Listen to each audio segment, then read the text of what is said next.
के हौजे रौशन रोहिया से जीत जाइतो के हौजे रौशन रोहिया से जीत जाइतो।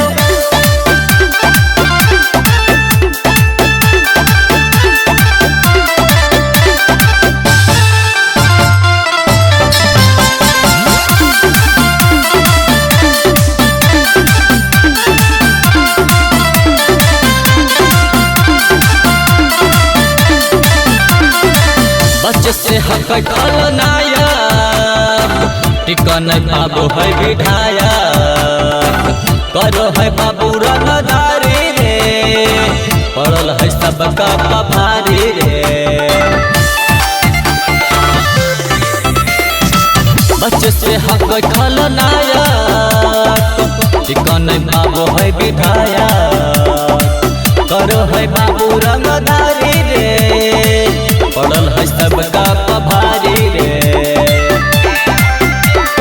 नया है खून नया जुनून कौन गुंडा है जे सामने से टिका पैसा के हौजे रौशन रोहिया से जीत जाइतो के हौजे रौशन रोहिया से जीत जाइतो के हौजे रौशन रोहिया से जीत जाइतो के हौजे रौशन रोहिया से जीत जाइतो के हौजे रौशन रोहिया से जीत जाइतो के हौजे रौशन रोहिया से जीत जाइतो।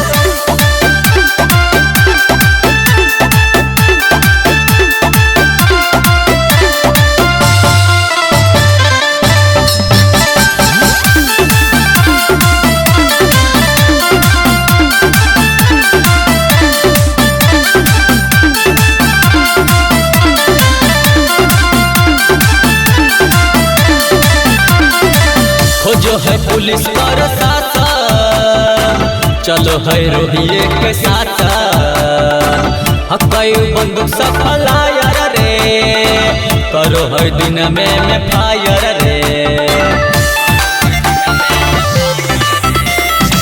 खोजो है पुलिस प्रशासन रोहिए के चालो है साथ हकई बंदूक सफलायर रे करो है दिन में फायर रे।